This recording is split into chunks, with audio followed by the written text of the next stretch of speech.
Morning, bookworms, and here's another book review from me. And as you can see, I've got my Bruce Lee t-shirt on, and that's appropriate because I'm going to review a book called When in Rome. So When in Rome, a picture of Bruce Lee on it, is basically, this is something that I picked up at a convention. I'm a big Bruce Lee fan.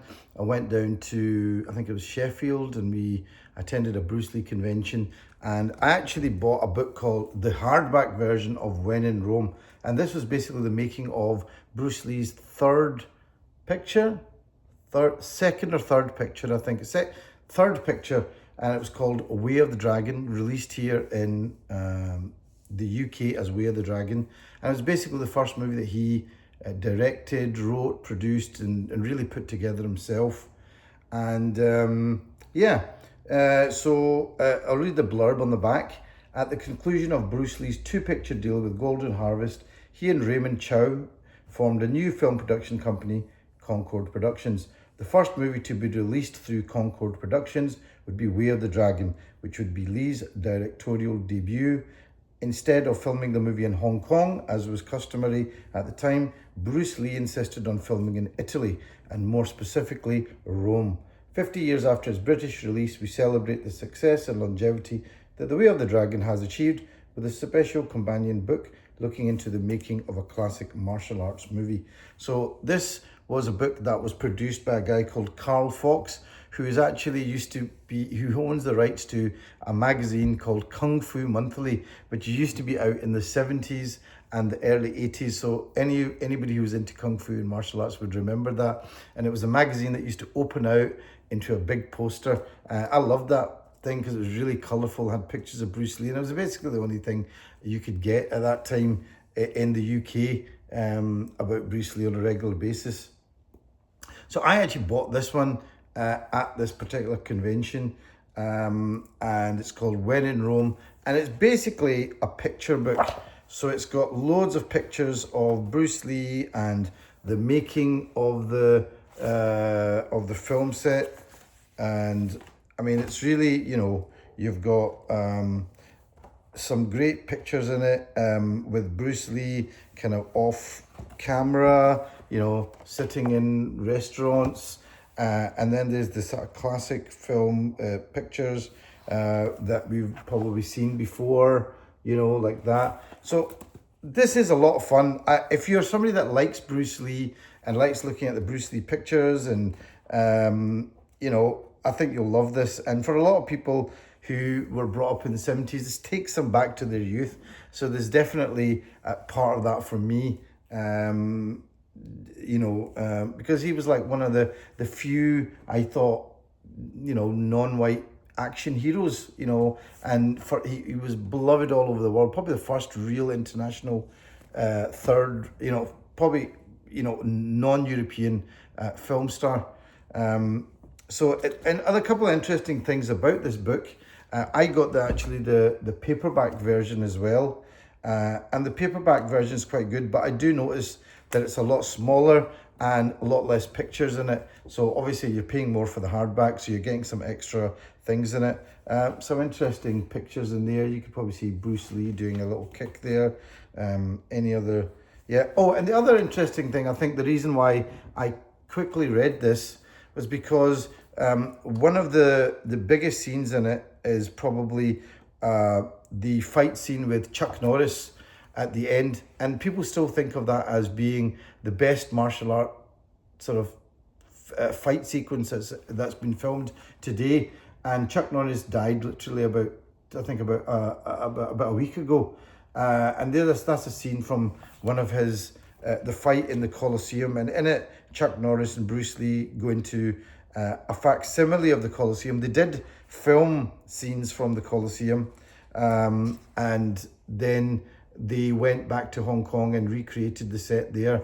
So it was at the time, it was a sort of groundbreaking movie, because Chinese movies were not that, they weren't made for a lot of money. In fact, this movie was made for, I think, $100,000, and it's made about $100 million since then.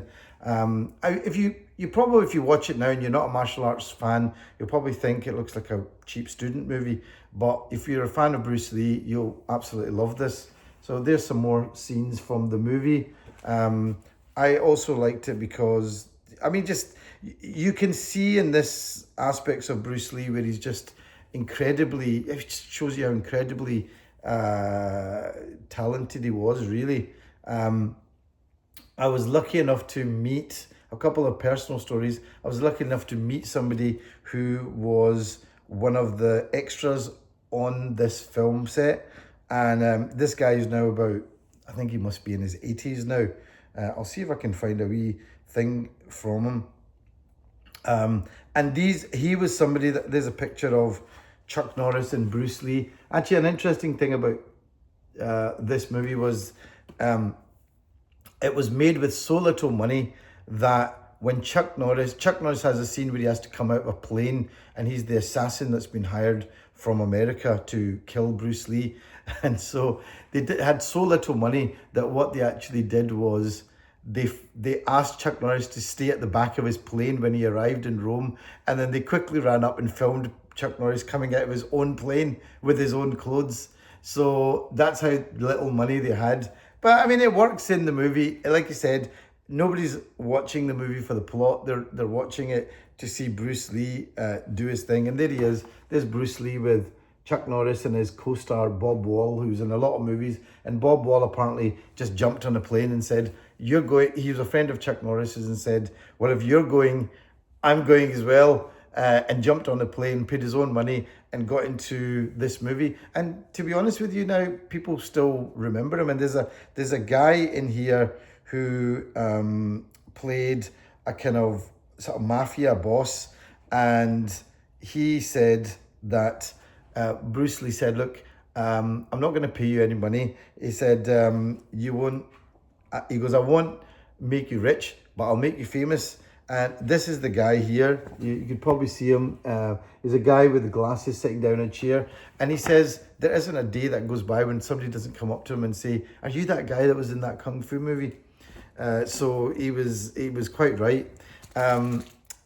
The other interesting thing about this book is that, and this is the hardback one, by the way. This is the paperback one, which is a lot cheaper, but there's a lot less photos in it.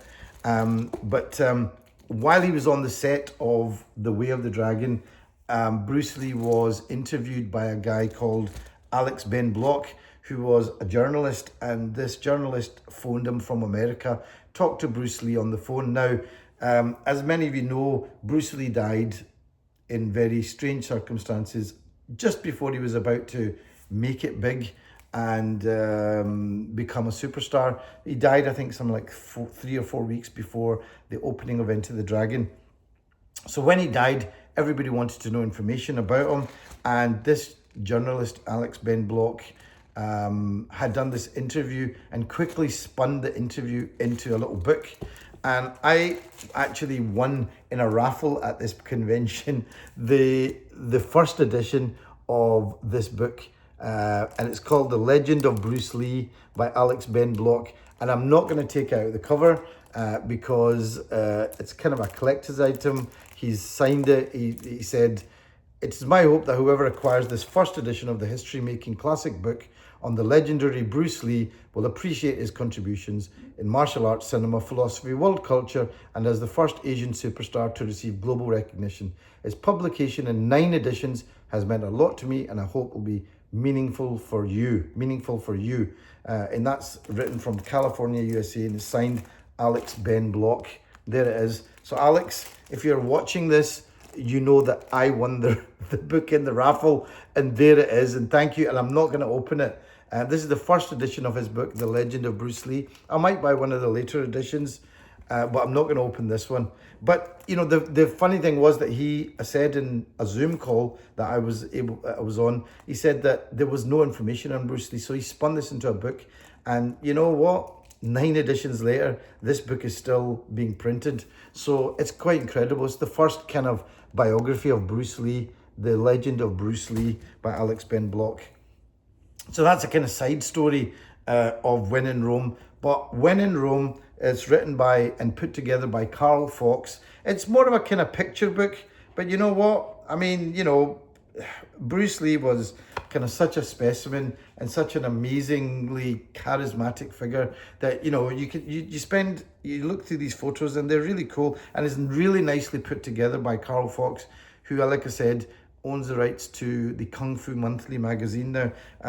If I don't know how much this is on Amazon. It's printed by Pitwheel Press, but there is a paperback version, which is quite good as well. You might like this. So I hope you enjoyed that. This is When in Rome by Carl Fox. I had a good time looking at this, and you know, it's like takes me back to my childhood in the 70s, and you know, yeah, it's just a lot of fun. So I hope you enjoy that. Like I said, the paperback, and what came out of one of the interviews on the set was the book by Alex Ben Block, The Legend of Bruce Lee. I hope you enjoyed that. Thank you.